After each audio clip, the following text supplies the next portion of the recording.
God bless you today. This is Pastor G, and this is the word that you can live by. I want to share with you today the most powerful force on earth. I want to share with you today great power. I have to give it to you. I have to give you what God has given me. I want to share with you something so powerful, something that will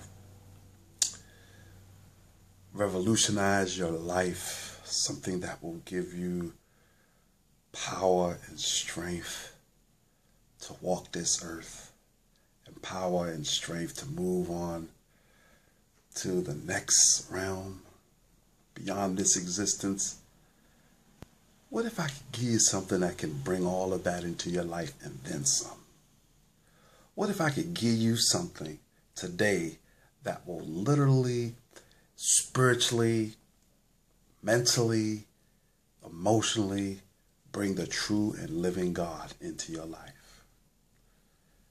You know what I want to give you today? I want to give you love. I want to talk about how powerful love is. Love is the most powerful force on earth. God is love. That's one of the many attributes and probably the most powerful attribute that God gives to himself. God says, I am love.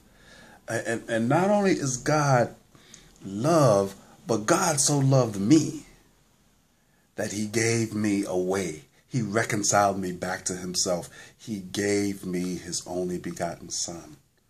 All I had to do is believe in him, and my soul would never perish. There used to be a song called Love, Sweet Love. No, not just for some, but for everyone. Then it goes on to say, love, sweet love. It's the only thing that there's just too little of. And although this subject may sound a little corny to some people, but I'm telling you, love is a powerful thing. Love is the way that Jesus said, this is how the world is going to know that you are my disciples. It says, not by the car you drive, not by the O's in your bank account, or not by the clothes you wear or how good you look.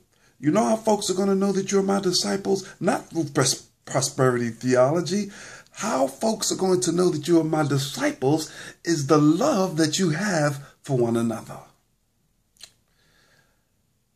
Love is a deep thing. The Bible even goes on to let us know that if you don't have love, you don't have anything. If you minister and you don't minister in love, you're just like noise. You're like a tinkling cymbal. You're just making a whole lot of noise and saying nothing. Even look how deep it is. It says, even if you give your body to be burned in faith, pay your tithes faithfully, do all of those things that we think is required for us to do. But the Bible teaches that if you do not have love, you're wasting your time. Shouldn't that be the thing that we really seek after? That power, that true power? Shouldn't it be a converted heart, a heart that has been brought back from the gates of hell, that have literally been through it and brought back by the grace and mercy of God? Ought not we be able to give that to one another, knowing it was love that brought us? Ought not we be able to give that to one another? That love, that love, that love. No man has seen God, but you see your brother and your sister every day. How can you say you love God who you've never seen and hate and despise your brother and your sister who you see every day? One of the most sadful commentaries of the church is that there is hate in the church. There are spiritual people who spew division amongst the races, the nationalities, the countries that Christians live in. Oh yeah. Someone once said that Sunday morning is probably the most segregated time. When we have black churches, white churches, we have racists who don't like each other but claim to love God. There's something wrong with that.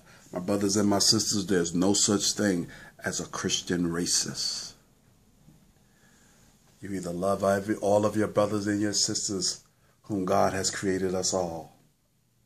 We all go back to Adam and Eve, so we are all brothers and sisters. And those of us who are in Christ, we're all brothers and sisters in Christ.